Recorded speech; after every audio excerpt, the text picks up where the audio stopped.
52 साल का बेरहम जनरल रूट अपने गुप्त कमरे में बैठा कुछ ऐसे तंत्र मंत्र पढ़ रहा था जिससे वो अंधेरा कमरा और खौफनाक होता जा रहा था। सिर्फ एक मोमबत्ती की रोशनी में उसकी परछाई एक भयानक जानवर जैसी लग रही थी। Domine tenebrarum, et vocos satellites tuos. Dirigemi, dirigemi, dirigemi. Domine tenebrarum, et vocos satellites tuos. Dirigemi, dirigemi, dirigemi. Domine tenebrarum, et vocos satellites tuos. Dirigemi, dirigemi, dirigemi.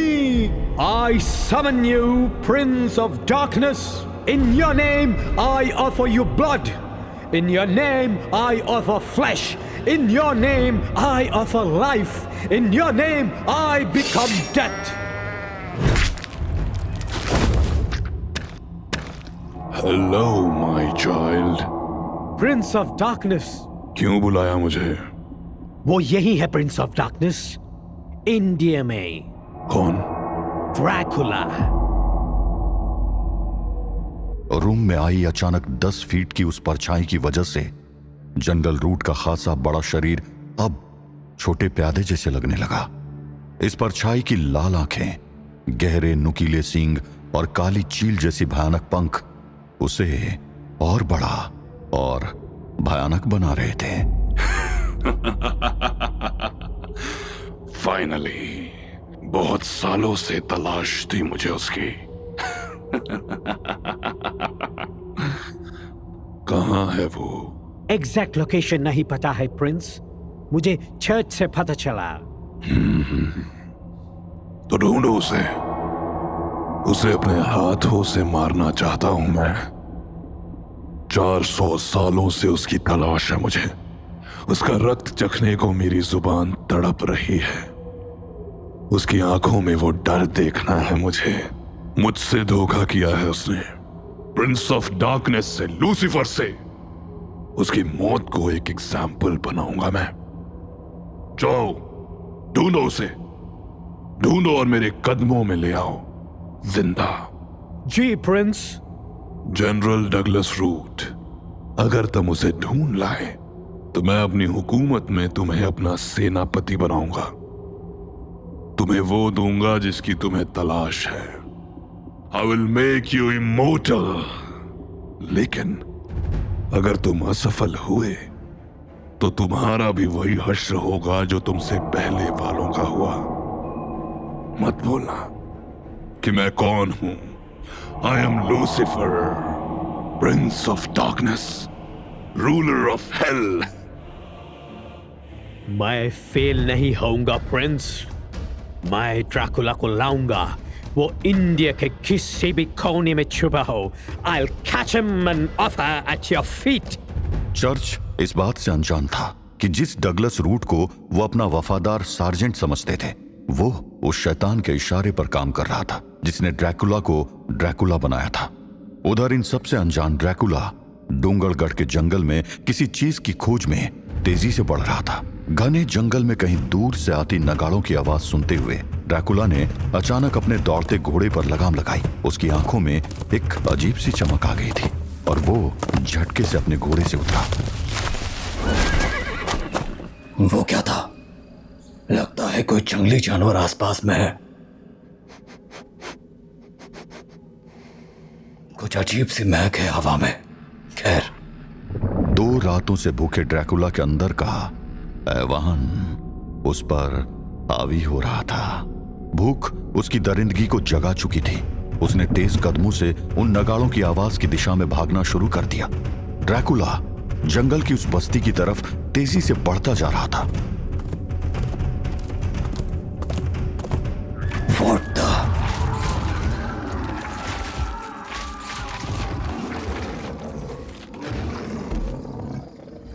अचानक आई इन चीखों को सुनकर ड्रैकुला के कदम वहीं रुक गए। ड्रैकुला की आंखों के सामने एक भयानक मंजर था। कुछ ही पलों पहले जो बस्ती त्योहार मना रही थी, अब वहां पर मौत का मातम मनाने के लिए भी कोई नहीं बचा था। चारों ओर वहां बेकसूर लाशों के टुकड़े पड़े थे। यह काम किसी दरिंदे का लग रहा था। तभी घास के ढेर से आ रही एक बच्चे की रोने की आवाज की तरफ ड्रैकुला के कदम बढ़े। इतने सारे लाशों के बीच बस एक यही छोटी बच्ची बची हुई थी जो अब ड्रैकुला के हाथों में थी। खून के प्यासे ड्रैकुला को देखकर अचानक वो बच्ची रोते रोते चुप हो गई। ड्रैकुला की काली गहरी आंखें उस बच्ची को देख रही थी कि एक अजीब गंध ने उसका ध्यान अपनी ओर खींचा। वो क्या है? चारों तरफ देखते हुए ड्रैकुला की नजरें अचानक उन चमकती हुई आंखों से टकराई जो जंगल के अंधेरे से उसे देख रही थी। थोड़ी देर तक मानो दोनों एक दूसरे को समझने की कोशिश करते रहे और फिर अचानक वो आंखें ओझल हो गई। वहीं अनीता भी डोंगरगढ़ के जंगलों की ओर बढ़ते हुए चली आ रही थी। क्या मैडम, पता नहीं आपने बैलगाड़ी से आने का क्यों सोचा। इस गति से तो हम अपने मुकाम तक पहुंचते पहुंचते बूढ़े हो जाएंगे मैडम। घोड़ों से आने का कोई फायदा नहीं होता रामदास, क्योंकि जंगल के अंदर घोड़े ज्यादा दूर तक नहीं जा पाते। हमें जंगल के कितने अंदर तक जाना होगा मैडम? पता नहीं। पता नहीं मतलब? अरे रामदास, अब वो मंदिर जंगल के अंदर कहाँ है ये मैं कैसे बताऊं? वो तो ढूंढना पड़ेगा ना। हो सकता है कि तुरंत मिल जाए और ये भी हो सकता है कि पूरा जंगल छानना पड़े। क्या? बाप रे, तभी मैडम ने इतना सामान बांधा है। चल भाई, एक दिन तो सबको मरना है। कम से कम किसी शेर की भूख मिटाकर मरूंगा। कुछ अंग्रेज ऑफिसर्स जंगल की ओर जाते रास्ते को रोककर खड़े थे। उनमें से एक ऑफिसर अनीता की कोट को देखकर उसकी ओर आया। अरे ये क्या है? Stop the cart! Stop the damn bullock cart! का होएगा वा साहिब? कौन है इस गाड़ी में? किधर जा रहा है? ऑफिसर ये बुलक कार्ट मैंने हायर की है। मैं बस थोड़ा आगे तक जा रही हूँ। Your name, ma'am? Anita Patel, daughter of जमींदार सूरज पटेल एंड कैथरीन हैना। आप एग्जैक्टली जा किधर रहा है? मैं एक हिस्टोरियन हूँ। डोंगरगढ़ फॉरेस्ट में एक हिस्टोरिकल सर्च के लिए जा रही हूँ। मैम, बेहतर होगा कि आप वापस लौट जाए। क्यों? क्या हुआ? वो मैं आपको नहीं बता सकता, पर आपके लिए यही अच्छा होगा कि आप वापस चला जाए। आई एम सॉरी ऑफिसर, पर बिना किसी सॉलिड रीजन के मैं वापस नहीं जाऊंगी। मेरे पास पूरे इंडिया में हिस्टोरिकल रिसर्च करने का परमिट है। आप मुझे नहीं रोक सकते हैं। यस, हम आपको रोक तो नहीं सकते हैं, बट आपको होस्ट तो कर सकते हैं ना, miss Anita. Sir, everyone attention. Colonel sir, आप यहाँ अकेले? यस साजन, मैं अर्ली मॉर्निंग इंस्पेक्शन के लिए निकला था, just to get some information about rebels in this area. Sir, आपको इस तरह अकेले नहीं निकलना।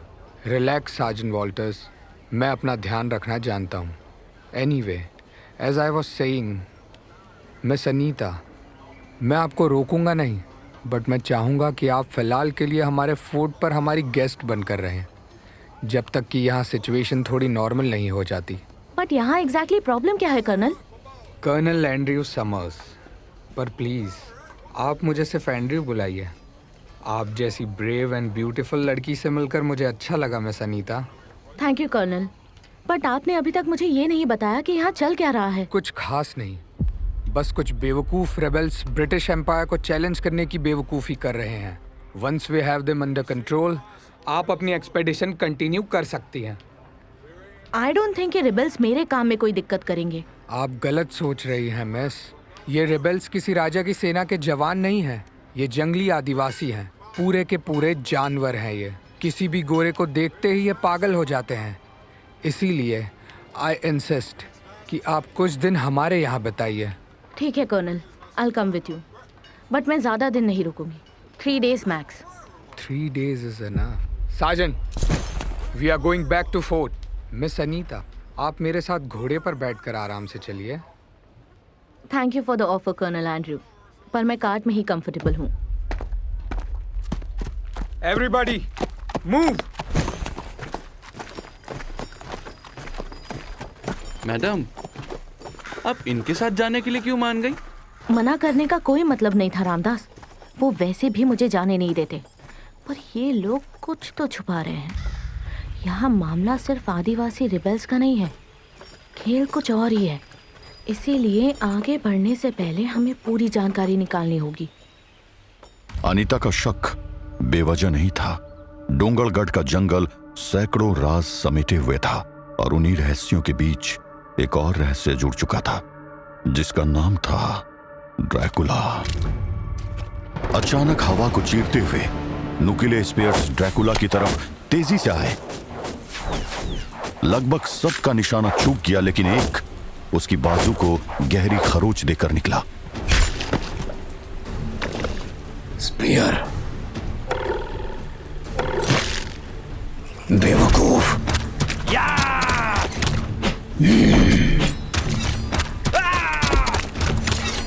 तुम मुझे इन तीर तलवारों से मारने आए हो? छोड़ दो उसको। ये तो मुझ पर हमला करने से पहले सोचना था। ये वही दरिंदा है सरदार, ये वही दरिंदा है। दरिंदा? अभी तो मैंने दरिंदगी दिखाई कहा है, देखना चाहोगे? तभी अचानक वहां एक खूंखार भेड़िए ने उन आदिवासियों पर हमला कर दिया। ये वही है, मारो इसको, मार। सरदार ये किसने किया? एक बार में सर धड़ से अलग। क्या ये वही है?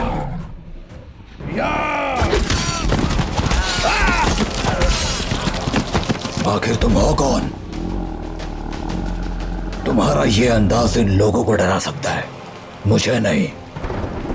किसने कहा मैं तुम्हें डराना चाहता हूं? तो तुम क्या चाहते हो? सही वक्त आने पर तुम वो भी जान जाओगे। और वो सही वक्त कब आएगा? जल्द ही मिलेंगे व्लाड। व्लाद नाम सुनते ही ड्रैकुला सोच में पड़ गया, क्योंकि उसका ये नाम इस देश में कोई नहीं जानता था।